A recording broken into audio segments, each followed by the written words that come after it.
I'm Haley B. Miller, and this is Ohio Politics Explained, a podcast where you give us 15 minutes and we give you all the news you need to sound smart and impress your friends.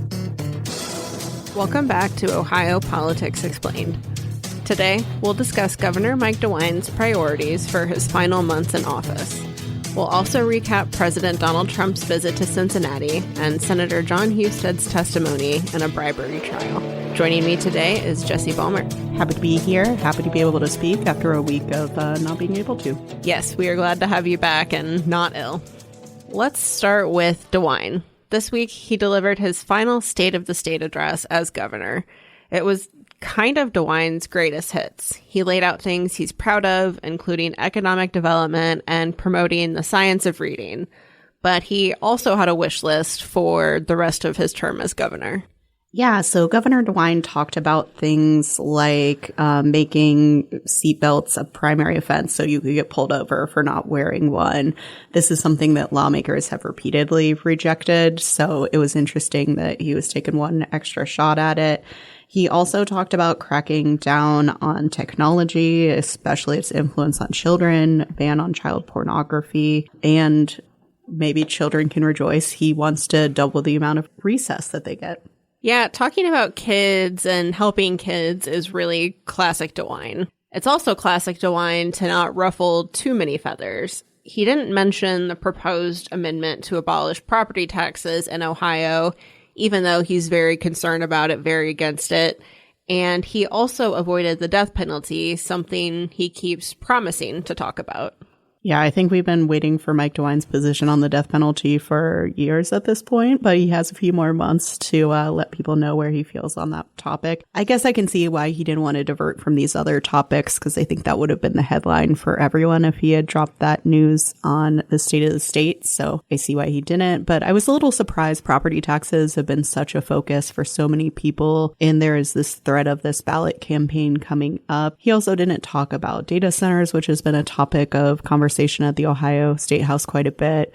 Lawmakers are interested in overriding veto and eliminating some sales tax incentives for those groups. So those kind of more controversial or, people have different opinions on them things he did not talk about. Yeah.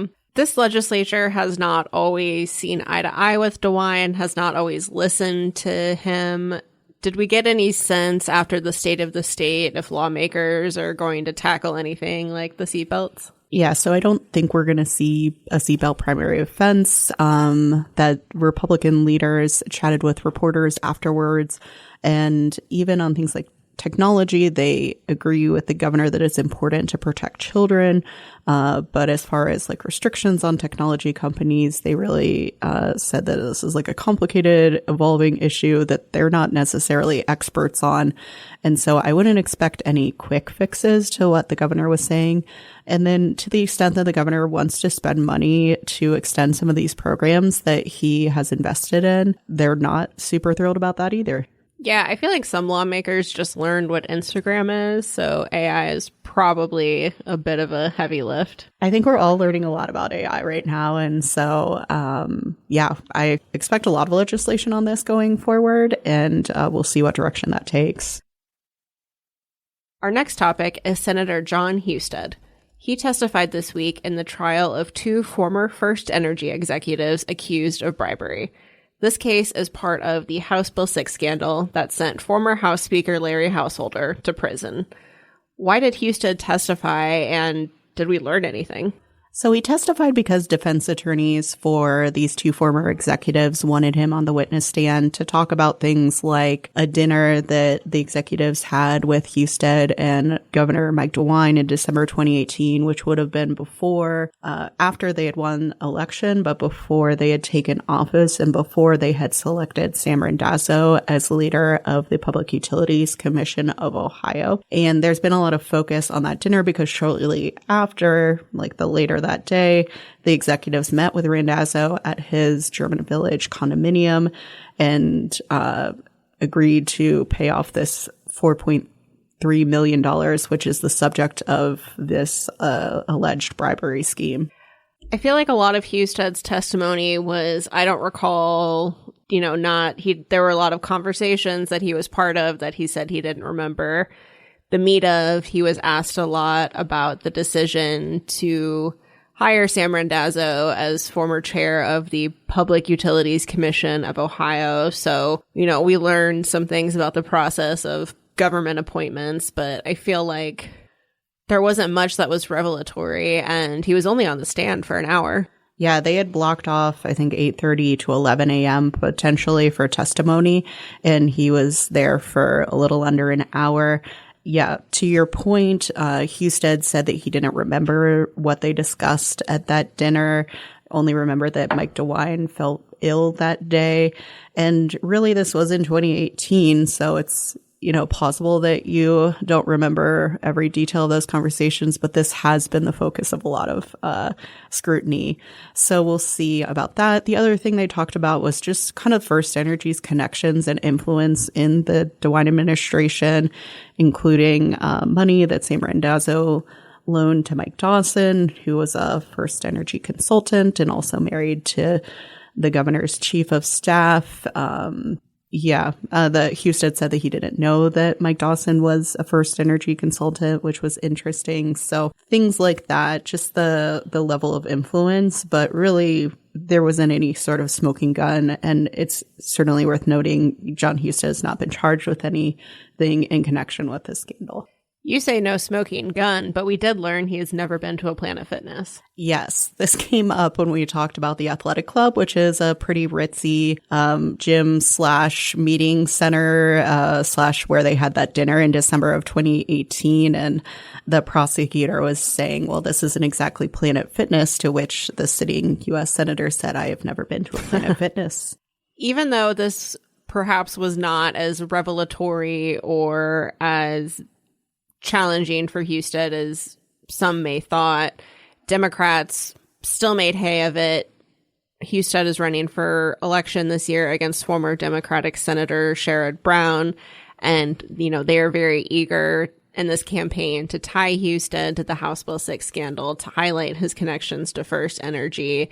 And certainly I think we're going to be seeing some of those photos of him on the witness stand, even though it was virtual, in campaign ads. Yeah, all else equal, it's not helpful to be called as a witness in a bribery case while you're running for re-election. That being said, House Bill 6 has been a controversy for years now, and very few people have lost their seats because of it.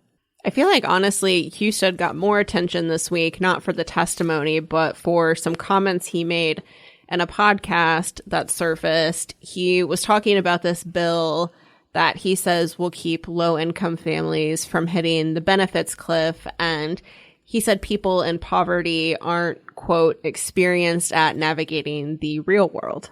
Yeah, I think that got kind of an immediate reaction from anyone who has had to navigate the real world in that capacity. Certainly it's something that Sherrod Brown, who is the Democrat running against him, was going to harp on. But you kind of see this from the Democrats generally on both Jon Husted and obviously Vivek Ramaswamy, who is the gubernatorial candidate. They're trying to present the Democrats as like these affordability focused, real people, and the Republicans as out of touch and, kind of elitist, never been to a Planet Fitness kind of people. So comments like this certainly don't help Husted. Yeah. We will wrap up today with Trump. He spoke at Thermo Fisher Scientific in Reading before heading to Kentucky to bash his least favorite congressman, Thomas Massie.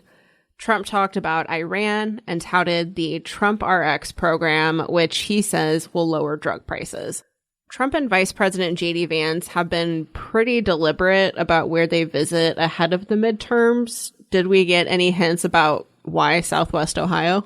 Yeah, I think to your first point, Thomas Massie being in this area, a known opponent of the president, and really they've antagonized each other quite a bit over recent years. So I think that was the main reason. I was a little surprised that they didn't talk about Greg Landsman, the Democratic congressman who represents the Cincinnati area. That's a district that during redistricting got drawn much more favorable to the Republicans, and yet they have kind of a muddied primary down there. So I didn't see the GOP really taking advantage of that opportunity in the first district, but we'll see what comes of that race.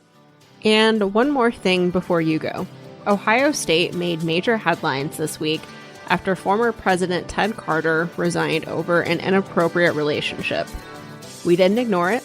In a special episode, I talked to our higher ed reporter about the whole ordeal and what comes next. Be sure to check it out.